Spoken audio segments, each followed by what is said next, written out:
Question और 2 marks question इस chapter के मैंने भेज दिए थे, ठीक है। तो उन्हें वहां से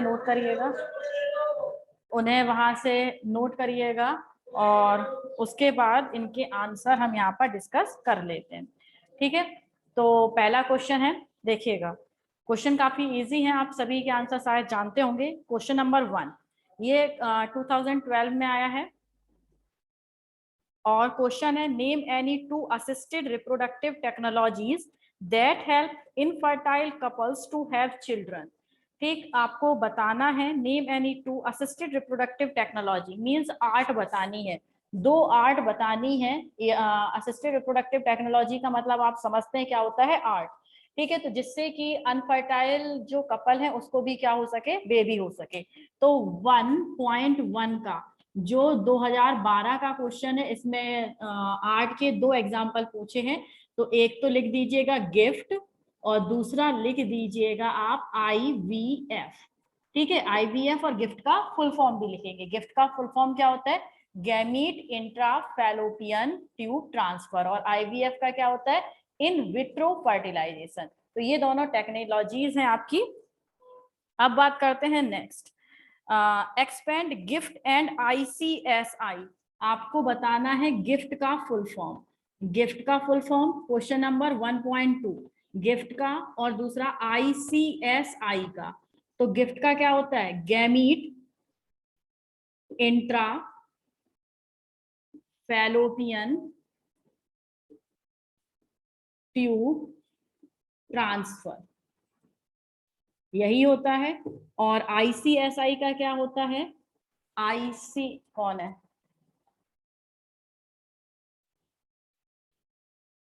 ICSI का क्या है, इंट्रा साइटोप्लाज्मिक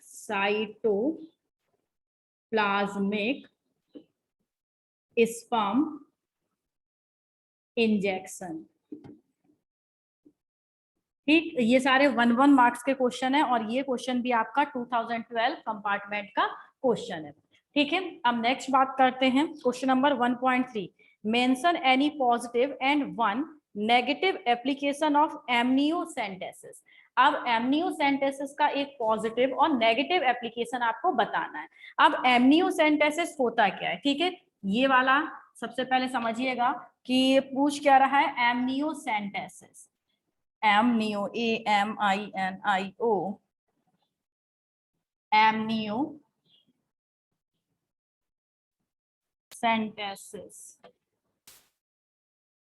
एमनियोसेंटेसिस का एक पॉजिटिव और दूसरा नेगेटिव एस्पेक्ट पूछ रहा है। तो सबसे पहले बात करते हैं कि एमनियोसेंटेसिस ही क्या होता है, ठीक है। एमनियोसेंटेसिस क्या है, एक ऐसी टेक्नोलॉजी है जिसमें कि क्रोमोसोमल पैटर्न का पता लगा लिया जाता है, किसका, बेबी का, ठीक है। जबकि वो कैसा होगा, अनडेवलप्ड बेबी होगा, अपनी मदर के यूट्रस में होगा। तो देखिएगा, पहले इस टेक्नोलॉजी को थोड़ा डिटेल में समझिए। ये मान लीजिए क्या है, मदर का पेट है, ठीक है, मदर का यूट्रस है। तो इस यूट्रस में आपको पता है, इस यूट्रस में कौन रह रहा है, इस यूट्रस में रह रहा है बेबी, ठीक। मैं बेबी तो ज्यादा सुंदर नहीं बना पाऊंगी, लेकिन फिर भी मैंने एम्ब्रियो तो बना दिया, अरे वाह, ठीक है, सही बनाया मेरा एम्ब्रियो तो। फिर तो यहाँ पर फॉर्मेशन हो रहा है किसका, ये एम्ब्रियो है, EMBRYO। जरा एमनियोसेंटेसिस को समझिएगा। तो एमनियोसेंटेसिस क्या है, ये है यूट्रस, ठीक, और ये है एम्ब्रियो।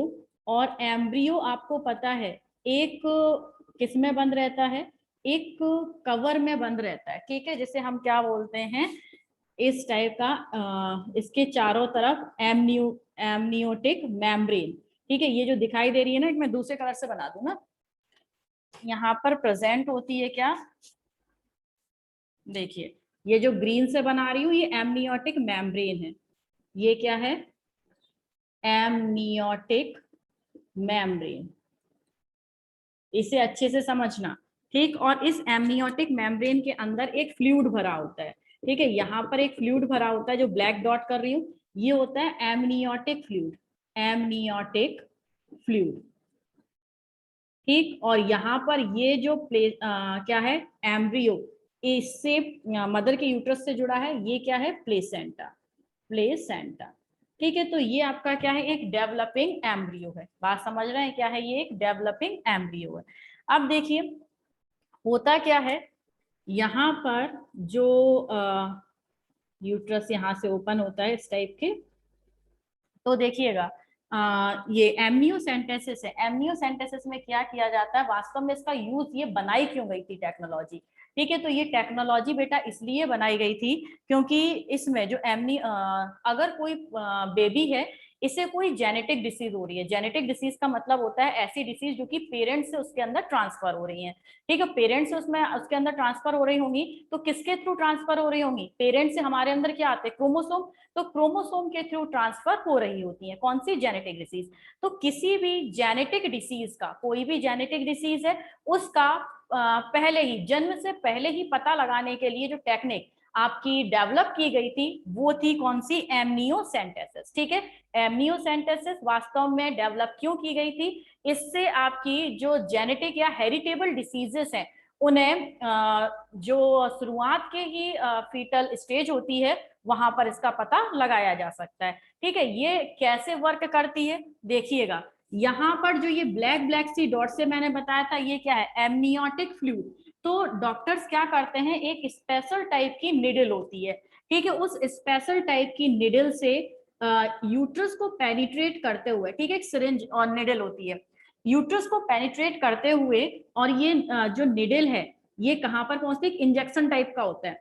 ठीक है, ये कहाँ पर पहुंचती है, ये एमनियोटिक फ्लूइड तक पहुंच जाती है। फिर इसमें से एमनियोटिक फ्लूइड को क्या कर लिया जाता है, खींच लिया जाता है और इस सिरिंज को बाहर निकाल लेते हैं। अब इस सिरिंज के अंदर, ठीक है, ये जो आपकी सिरिंज थी, इंजेक्शन था, इस इंजेक्शन के अंदर यहाँ पर क्या हो गया, एमनियोटिक फ्लूइड आ गया, एमनियोटिक फ्लूइड, जो कि कहाँ से निकाला है, जो निकाला है यहाँ से इस बेबी की जो एमनियोटिक मेम्ब्रेन है उसके अंदर से। अब इसमें क्या प्रेजेंट होता है, इसमें प्रेजेंट होता है क्रोमोसोमल पैटर्न। ठीक है, क्या प्रेजेंट होगा, क्रोमोसोमल पैटर्न। ठीक, इसमें क्रोमोसोमल पैटर्न प्रेजेंट होता है। क्रोमोसोमल पैटर्न का मतलब है कि कितने 23 पेयर ऑफ क्रोमोसोम है, कौन से क्रोमोसोम पर कौन सी चीज प्रेजेंट है, कौन सा जीन प्रेजेंट है, तो ये जन्म से पहले ही पता लगा लेते हैं। तो जब यहाँ पर क्रोमोसोमल पैटर्न है तो इस क्रोमोसोमल पैटर्न को देखकर किसका पता लगाया जा सकता है, टू डिटेक्ट, पूरा लिख दू यहाँ पर, to detect genetic disorder, disorder. ठीक है, जेनेटिक डिसऑर्डर को डिटेक्ट करने के लिए क्रोमोसोमल पैटर्न का यूज किया जाता है, जो कि निकाला जाता है किससे, एमनियोटिक फ्लूइड से। ये तो इसका अच्छा कारण हो गया, इसीलिए ये टेक्नोलॉजी बनाई भी गई थी कि जन्म से पहले ही कोई जेनेटिक डिसीज है जो पेरेंट्स से ऑफस्प्रिंग में ट्रांसफर हो रही है, उनको आगे जाने से रोका जा सके। ठीक है, उसे एम्ब्रियोनिक स्टेज में ही सही कर लिया जाए। ठीक, जो बायोटेक की हेल्प से सही भी किया जा सकता है, लेकिन इसका मिसयूज हो रहा है। मिसयूज क्या हो रहा है, प्रीनेटल सेक्स डिटर्मिनेशन में, जैसे कि फीमेल फोर्टिसाइड हो जाता है, मींस करवा देते हैं लोग। तो यहाँ पर क्या हुआ भाई, इसी तरीके से इंजेक्शन से फ्लूइड निकाला, अब इस फ्लूइड में क्रोमोसोमल पैटर्न आ जाएगा और 23rd पेयर, 23rd पेयर है जो 23rd pair of chromosome, chromosome, अगर 23rd pair of chromosome XX निकला तो पता चल जाएगा कि जो इसमें बेबी है वो क्या है, बेबी एक फीमेल है। और जैसे ही पता चलता था कि बेबी फीमेल है उसे अबॉर्ट करा दिया जाता था, मीन्स उसका अबॉर्शन करा दिया जाता था, जिससे क्या हो रहा था, फीमेल फोर्टिसाइड को बढ़ रहा था और सेक्स रेशियो पर एडवर्स इफेक्ट पड़ता जा रहा था। ठीक है, तो ये है आपका एमनियोसेंटेसिस। समझ में आ गया एमनियोसेंटेसिस क्या है, एमनियोटिक फ्लूइड जिसमें कि क्रोमोसोमल पैटर्न होता है, उसका जांच करना, उसकी जांच करके पता लगाया जाता था कि उसे कोई जेनेटिक डिसीज तो नहीं है, लेकिन इसका मिसयूज किया जा रहा है फीमेल फोर्टिसाइड के फॉर्म में। इसीलिए इंडिया में एमनियोसेंटेसिस पूरी तरीके से बेन्ड है, केवल कुछ ही कंडीशन में इसकी परमिशन लेके और डॉक्टर की परमिशन लेके, वो भी रिटन में, और एमनियोसेंटेसिस कराया जा सकता है। मींस इतनी अच्छी खासी टेक्नोलॉजी का मिसयूज होने के कारण इस पर पूरी तरीके से बैन लगाना पड़ा। बात समझ गए, तो इसका स्क्रीनशॉट लीजिएगा, फिर मैं से रफ करूं, डायग्राम बना लीजिएगा।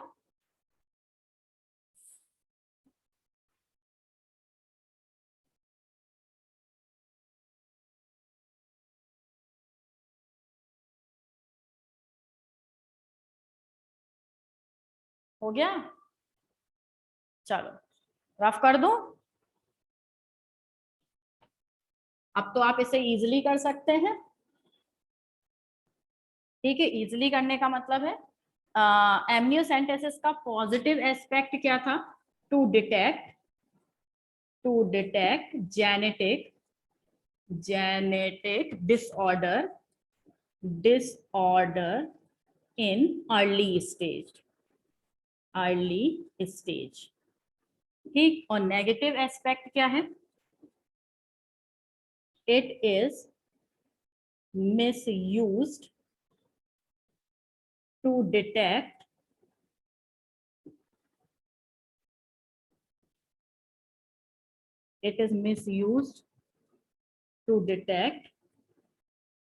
sex of unborn baby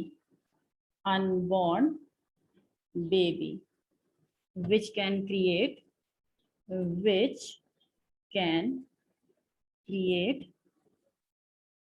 female foeticide. ठीक है, जिससे क्या हो रहा है? फीमेल फोर्टिसाइड को बढ़ावा मिलता है, इसीलिए इस पर बैन लगा हुआ है। ठीक है, हाँ भाई समझिएगा, समझ गए इतनी बार? ये वाला क्वेश्चन आपका 2019 में भी आ चुका है। ठीक है, 2019 में भी ये क्वेश्चन आ चुका है, और 2012 कंपार्टमेंट का तो क्वेश्चन है ही। ठीक है, तो ध्यान रखिएगा, ये वाला क्वेश्चन बहुत पूछा जाता है, बहुत पूछा जाता है, ये मान के चलिएगा। हो गया? अब आता है क्वेश्चन नंबर 1.4। ठीक, क्वेश्चन नंबर 1.4 देखें जरा। Why is tubectomy considered a contraceptive method? जो ट्यूबेक्टोमी है इसे कॉन्ट्रोसेप्टिव मेथड क्यों माना जाता है? क्योंकि जो ट्यूबेक्टोमी है, ट्यूबेक्टोमी में फीमेल की जो फैलोपियन ट्यूब है उसे कट करके टाई अप कर दिया जाता है, जिससे कि मेल और फीमेल गैमेट का फ्यूजन नहीं हो पाता। तो इसे कॉन्ट्रोसेप्टिव क्यों माना जाता है? तो लिखेंगे tubectomy consider as contraceptive,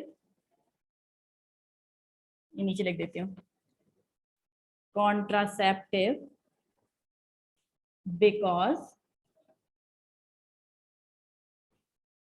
in this method fallopian tube cut and tie up, so male and female gametes are not fused। ठीक है, इसमें कॉन्ट्रोसेप्टिव की तरह इसलिए काम करता है क्योंकि भाई कॉन्ट्रोसेप्टिव का मतलब क्या था? जो फर्टिलाइजेशन को रोके या पॉपुलेशन बढ़ने को रोके। तो यहाँ पर पॉपुलेशन नहीं बढ़ती है।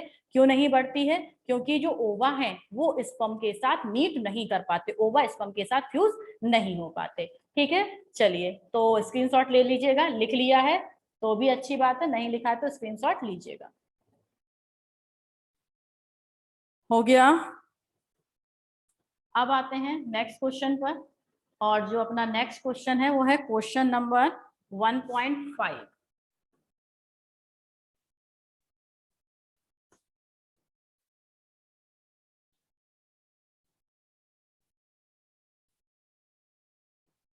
Question number 1.5।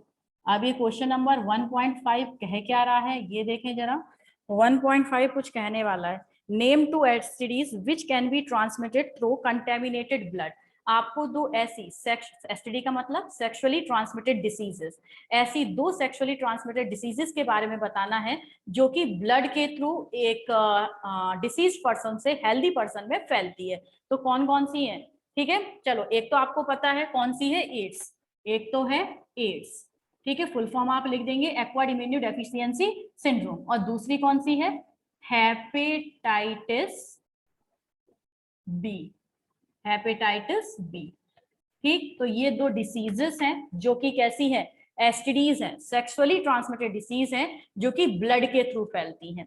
ठीक है, अब आता है क्वेश्चन नंबर 1.6। ये 2009 कंपार्टमेंट का क्वेश्चन था। Question number 1.6, mention any two events that are inhibited by the intake of oral contraceptive pills to prevent pregnancy in humans. आपको कोई 2 ऐसे इवेंट बताने हैं जो कि ओरल कॉन्ट्रोसेप्टिव पिल्स क्रिएट करते हैं। मींस कोई लेडी ओरल कॉन्ट्रोसेप्टिव पिल्स खा रही है तो उसकी बॉडी में क्या चेंजेस होंगे जिसके कारण वो प्रेग्नेंट नहीं हो रही है। तो वो कौन कौन से 2 इवेंट है? तो एक तो है 1.6 में, पहला है to prevent ovulation, oral contraceptive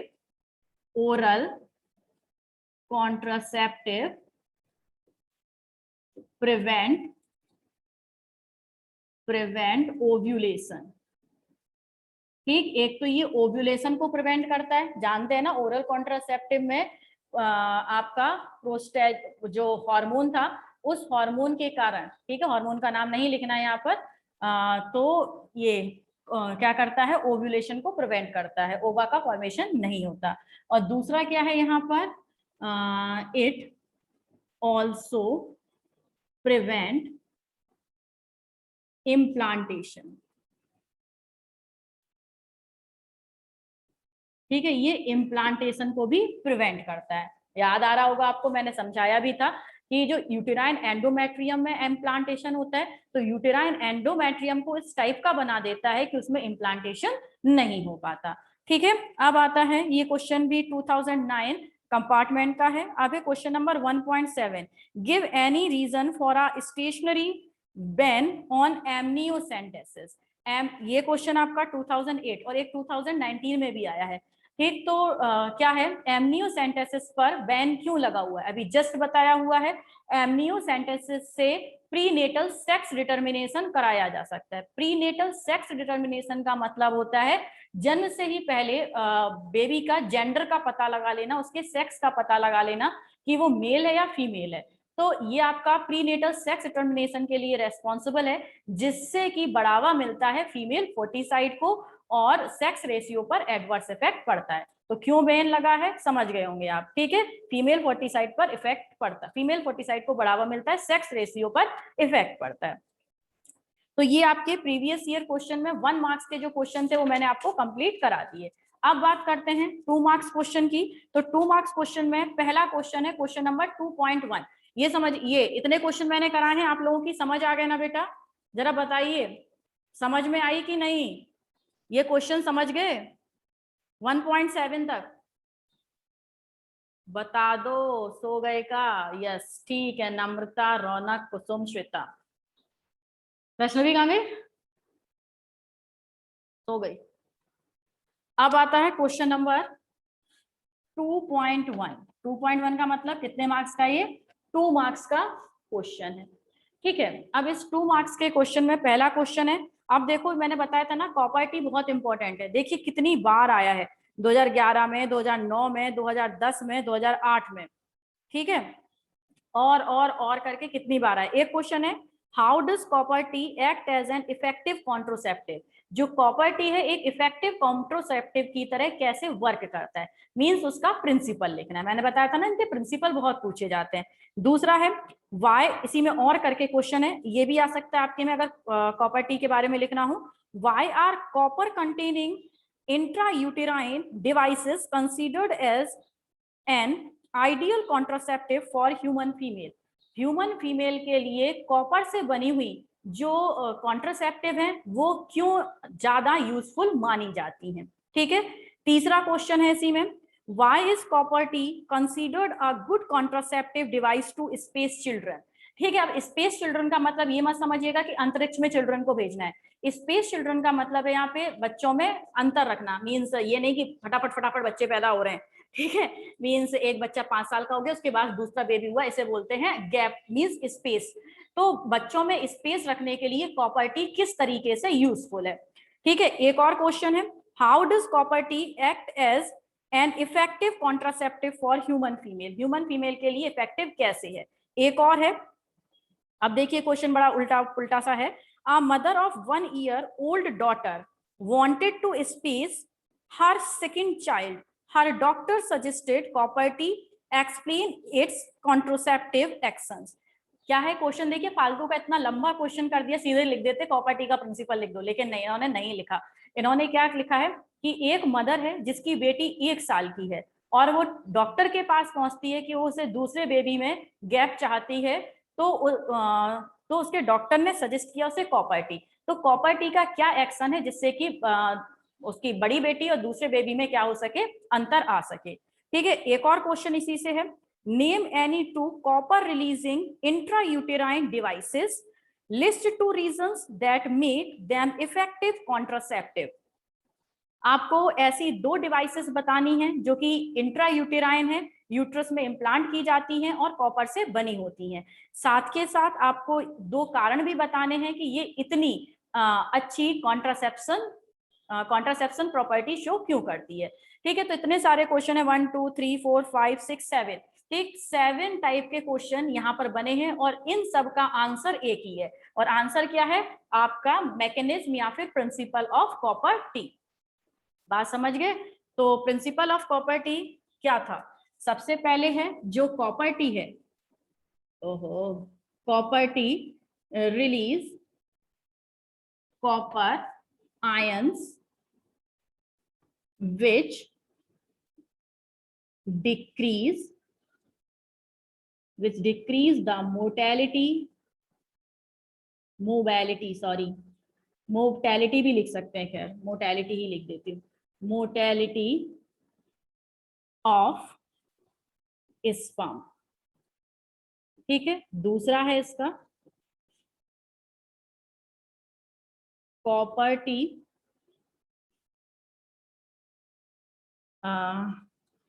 decreases the fertilization capacity of sperm। ठीक है, देखिए जो कॉपर टी है, कॉपर टी क्या करती है, ये कॉपर आयंस को रिलीज करती है। बात समझ रहे हैं? कॉपर टी क्या करती है बेटा, कॉपर आयंस को रिलीज करती है, जिससे कि जो मोर्टेलिटी है स्पर्म की कम हो जाती है। मींस स्पर्म बहुत स्लो चलने लगते हैं, और जब स्पर्म स्लो चलेंगे, ओवा तो चलता ही नहीं, आपको पता है, तो स्पर्म जब स्लो चलेंगे तो क्या होगा, उनका ओवा से फ्यूजन नहीं हो पाएगा। ओवा से फ्यूजन नहीं होगा, जाइगोट का फॉर्मेशन नहीं होगा, बेबी नहीं बनेगा। और दूसरा कारण है copper T decrease the fertilisation capacity of sperm. Sperm को इतना वीक कर देती, इतना कमजोर कर देती है कि स्पर्म में कैपेसिटी नहीं रहती कि वो किसी ओवा के साथ फ्यूज करके और फर्टिलाइजेशन कर सके। तो ये कॉपर टी के आपके दो कॉन्ट्रासेप्शन एक्शन है, कॉन्ट्रासेप्टिव एक्शन है कि किस तरीके से कॉपर टी वर्क करती है। ठीक है, इन 7 क्वेश्चन का केवल एक ही आंसर है जिसके 2 पॉइंट है। ठीक, ये आप लिख लीजिएगा। अब आते हैं क्वेश्चन नंबर 2.2 पर, और ये आंसर क्वेश्चन दोनों ही आपके काफी इंपॉर्टेंट है। लिखें question number 2.2, how do oral contraceptive pills act in a human female, explain. Oral contraceptive पिल कैसे ह्यूमन फीमेल पर एक्ट करते हैं, मींस उनका एक्शन लिखना है। और ये 2013 और 2011 में आया। दूसरा क्वेश्चन है, name an oral pills used as contraceptive by human female, explain how it does prevent pregnancy. आपको एक ऐसे ओरल कॉन्ट्रासेप्टिव पिल्स का नाम बताना है जो कि ह्यूमन फीमेल्स यूज करती हैं, और ये कैसे एक्शन करता है, मींस जो कॉन्ट्रासेप्टिव पिल्स है वो कैसे वर्किंग करती हैं। ठीक, तो यहाँ पर कॉन्ट्रासेप्टिव पिल्स का जो नाम है, ठीक, तो आप लिख सकते हैं the famous contraceptive pill is सहेली। ठीक है, कौन सी है, सहेली है, नॉन स्टेरॉइड है, लेस साइड इफेक्टिव है, और एनडीआरआई ने बनाई है, सॉरी एनडीआरआई नहीं, सीडीआरआई ने। ठीक, अब ये वर्किंग फंक्शन कैसे करती है, तो ये जो ओरल कॉन्ट्रासेप्टिव है कैसे वर्क करती है, देखो ये रहा, prevent ovulation, it prevent ovulation को प्रिवेंट करती है। दूसरा, इट ऑल्सो प्रिवेंट इम्प्लांटेशन। ठीक है, एक बात और, इसमें एक बात और जोड़ दीजिए, जो सहेली है, सहेली जो शुरुआत में बनाई गई थी वो मैंने आपको भी बताई थी कि daily oral pills daily intake करनी पड़ती है, लेकिन ये जो आपकी कौन सी सहेली का एक आप कह सकते हैं डेवलप्ड वर्जन निकल के आया, एक बहुत अच्छी नई सहेली निकल के आई है, ठीक है। ओरल कॉन्ट्रासेप्टिव पिल्स बनी है जिससे कि 7 डेज में केवल एक बार इनटेक करना पड़ता है, ठीक है। तो इसका जो मॉडिफाइड है, इसे भी आप नोट कर लीजिएगा, मॉडिफाइड सहेली है, मींस इसमें स्टीरॉयड इसमें भी नहीं है, और ये क्या होती है 1 इन वीक। तो एक वीक में क्या लेनी पड़ती है, केवल एक लेनी पड़ती है, 1 इन वीक इनटेक करनी पड़ती है। बात समझ गए? चलिए स्क्रीनशॉट लीजिएगा।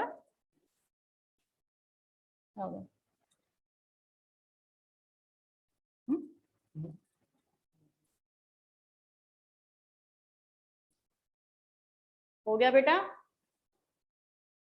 चलिए अब नेक्स्ट पढ़े, और आज का लास्ट क्वेश्चन है शायद। अरे जल्दी हो गया भाई, चलो मंडे से नया चैप्टर स्टार्ट करेंगे फिर, ठीक है। हाँ भाई, क्वेश्चन नंबर 2.3, कल इसके 3 मार्क्स क्वेश्चन और बचे हुए 2 मार्क्स क्वेश्चन निपटा देंगे। तो क्वेश्चन नंबर 2.3 है, why is Saheli considered an effective contraceptive for woman to space children. वही आ गया, सहेली एक इफेक्टिव कॉन्ट्रासेप्टिव पिल क्यों होती है, बच्चों में अंतर रखने के लिए, ठीक है। क्यों होती है, चलो इसका रीजन तो थोड़ा सा अलग है। तो क्वेश्चन नंबर 2.3 का आंसर हम लिखते हैं।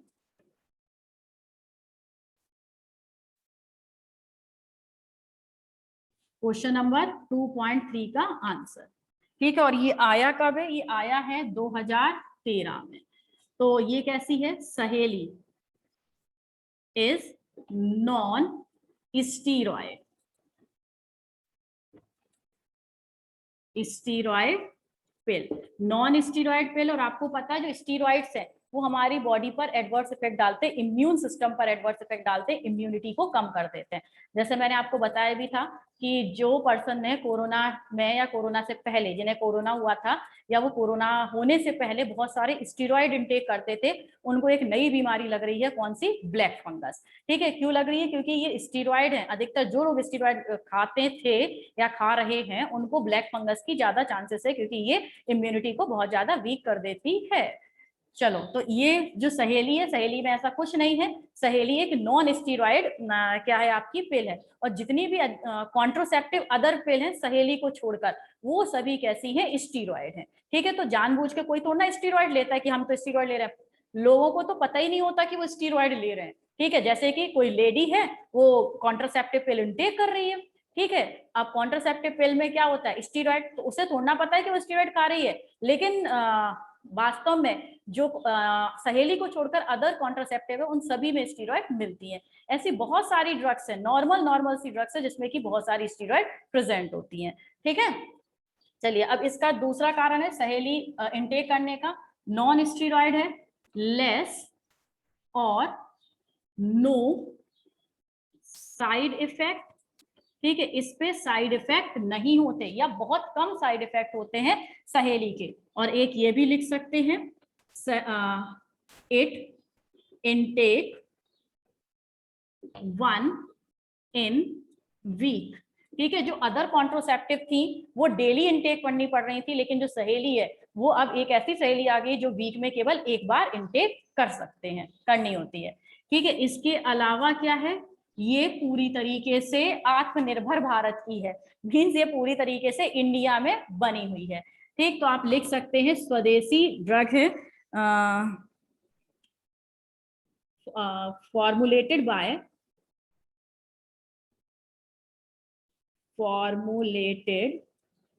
By India. और इंडिया में भी कहां पर,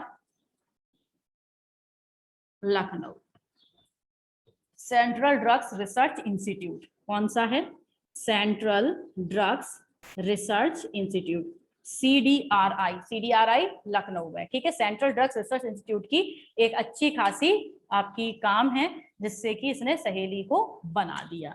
तो सहेली आप समझ गए होंगे क्यों इनटेक करनी चाहिए।